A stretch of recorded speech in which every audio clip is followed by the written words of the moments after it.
बिस्मिल्लाहिर्रहमानिर्रहीम। अस्सलाम वालेकुम नाज़रीन, आज हम बात करेंगे कि जो लोग सर्वे करवाते हैं और उसके बाद नाअहल हो जाते हैं, जब वेब पोर्टल पर चेक करते हैं तो उनका स्टेटस आता है कि आप का जो है वो अंदराज हो चुका है और आप नाअहल हो चुके हैं। तो इसकी क्या वजह है, इसी पर आज हम बात करेंगे। इससे पहले आपसे छोटी सी रिक्वेस्ट है, अगर मेरे चैनल पर आप पहली दफ़ा तशरीफ़ लाएँ तो मेरे चैनल को लाजमी सब्सक्राइब, लाइक और साथ वाले बेल आइकन को ऑल पर प्रेस कर दें ताकि हर आने वाली वीडियो का नोटिफिकेशन आपको बर वक्त मिलता रहे। चलते हैं वीडियो की तरफ। तो सबसे पहली बात तो ये है कि जब आप सर्वे करवाते हैं तो उसके लिए आपको बेफार्म या जो चीज़ें आप साथ लेकर जाते हैं, ज़्यादातर वो लोग जो बेफार्म साथ लेकर नहीं जाते या नहीं बनवाते उनको नाअहल कर दिया जाता है, क्योंकि इनमें जो पॉपुलेशन है वो अहमियत रखती है कि मसलन आपके कितने बच्चे हैं, एक फैमिली जो है वो कितनी उनकी पॉपुलेशन है, कितनी तादाद है। मतलब जितनी ज़्यादा फैमिली होगी और उतने ज़्यादा उनके चांस हैं कि उनको जो गवर्नमेंट इमदाद देगी। तो इस हवाले से जिनके बच्चे हैं वो लाजमी बेफार्म बनवाएं, उसके बाद सर्वे करवाएं। अगर वो उस बेफार्म नहीं बनवाएंगे तो उनको अहल नहीं किया जाएगा, ना ही उनकी जो बच्चों की तादाद है वो शो होगी। तो इस हवाले से आपके जितने भी बच्चे हैं उनका तो आपने बेफार्म लाजमी बनवाना है, उसके बाद सर्वे करवाना है। अगर आपके बच्चे हैं और आपने बेफार्म नहीं बनवाया तो फिर आपके पैसे नहीं लगेंगे, नाअहल कर दिया जाएगा। एक तो ये वजह है।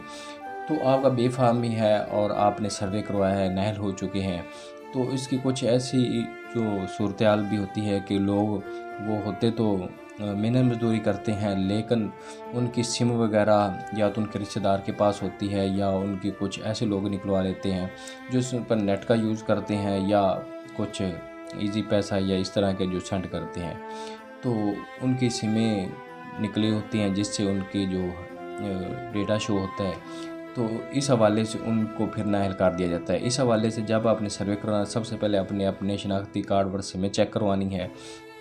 अपने मोबाइल पर भी आप अपना शनाख्ती कार्ड जो 668 पर सेंड कर सकते हैं। अगर वो आपके पास हैं तो ठीक है, वरना जो आपके पास आपके इस्तेमाल में सिमें नहीं है वो आप लाजमी बंद करवाएं, ताकि आपको एक तो किसी भी नुकसान से बच सकते हैं और दूसरा आपको फिर जो अहल किया जाएगा। तो उसके बाद वो लोग जो ज़मीन वगैरह ख़रीदते हैं या इस तरह की लेन देन करते हैं तो उनको उनके पूछे बिना ही वो 1-2 मरले सेल करते हैं, तो फैलर कर देते हैं। जो ब्रोकर होते हैं जो ये नाम वगैरह करते हैं इस तरह के, वो उनको उनके पीछे जो पूछते भी नहीं और फैलर कर देते हैं, जिसके उनका रिकॉर्ड जो फैलर में चला जाता है।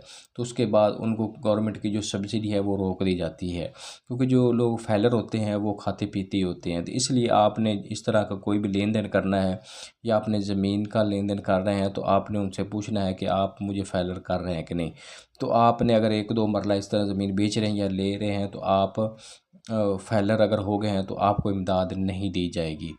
तो उसके अलावा जो किस्त है वो उस तरह ही मिलेगी, जो इजी पैसा या जायज़ कैश पर आपको किस्त नहीं दी जाएगी। बायोमेट्रिक जिस तरह आपको पैसे मिलते हैं उसी तरह आपको पैसे जो हैं कैंप साइट पर दिए जाएंगे।